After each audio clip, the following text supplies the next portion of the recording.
En 1997, j'avais 13 ans lorsque ma grand-mère, que je surnommais affectueusement Mamie Douce, est décédée. C'était une femme avec laquelle j'avais noué une relation très particulière, très fusionnelle.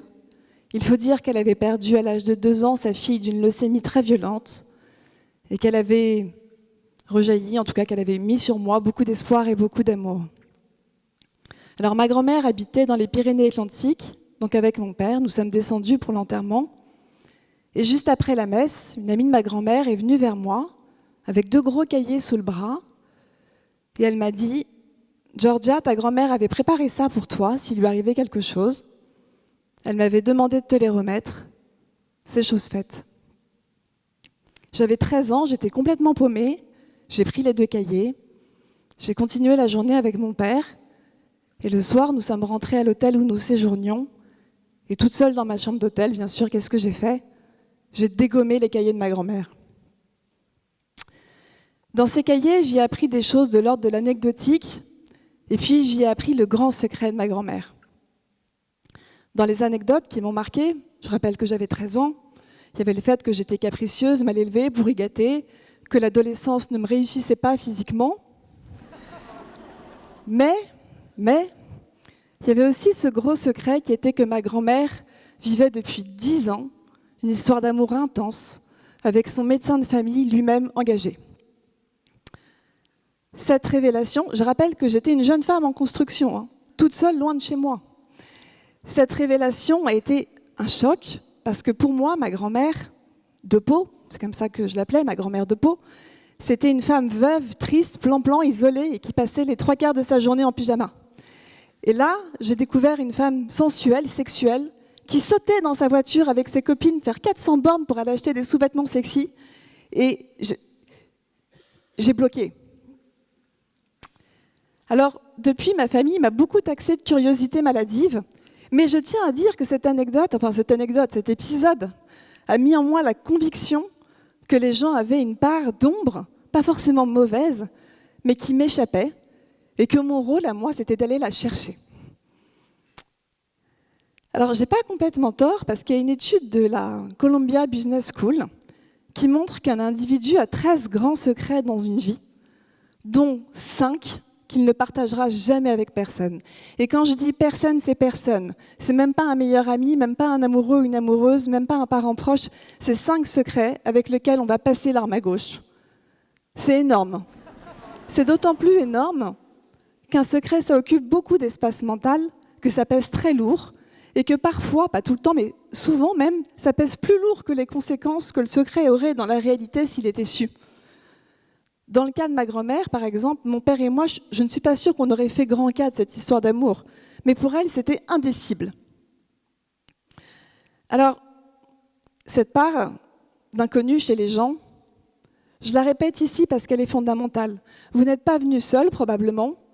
Peut-être que vous êtes venu avec une personne avec laquelle vous vivez. Eh bien, dites-vous bien que vous n'avez aucune idée, dans une journée, de ses pensées, de ses émotions et de ses ressentis. Même si vous la connaissez bien, aucune idée.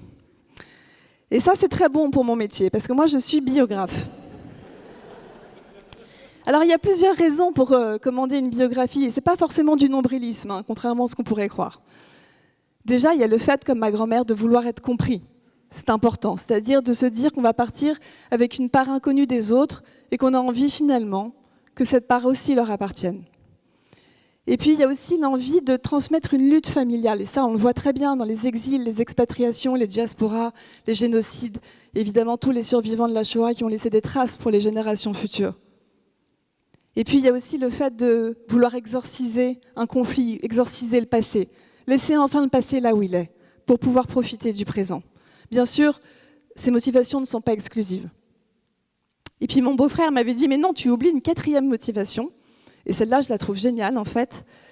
C'est commander une biographie pour réinventer sa vie, se faire plaisir, affabuler. Comme le veut l'expression consacrée du XXIe siècle, s'offrir la meilleure version de soi-même une fois dans une vie. Pourquoi pas ? pourquoi pas. Alors quand je dis que je suis biographe, les gens me disent toujours « Mais c'est super, mais tu as écrit la biographie de qui de connu ?» Personne. Mais, je tiens à dire qu'il y a quelque chose de très important là-dedans, c'est qu'il y aurait l'idée reçue que pour commander une biographie, il faut avoir gravi l'Everest, mené un combat héroïque, fait fortune, pour avoir le droit de témoigner. En fait, Madame Michu n'a pas voix au chapitre. Mais évidemment, je suis en porte-à-faux, puisque si on prend l'anecdote de ma grand-mère, qui est Madame Michu par excellence, je veux dire, qui n'a laissé ses mémoires qu'à une seule personne, moi, et qu'on voit que 30 ans plus tard, je vous en parle à vous, vous êtes 300, on peut bien se rendre compte que la vie de Madame Michu a une influence de dingue.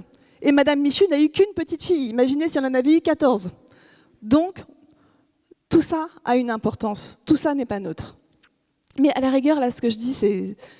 On se fait plaisir, je parle, mais ce n'est pas ça qui est intéressant. En fait, ce qui est intéressant, c'est de comprendre la part de commune humanité qu'on a en nous. Alors, la commune humanité, ce n'est pas moi qui ai inventé cette expression, c'est une expression d'analyse littéraire qui dit qu'en gros, un lecteur se reconnaît dans un narrateur parce qu'il perçoit chez le narrateur toute cette partie banalement humaine, un peu grise, un peu moche, qu'on a malheureusement ou heureusement tous en nous.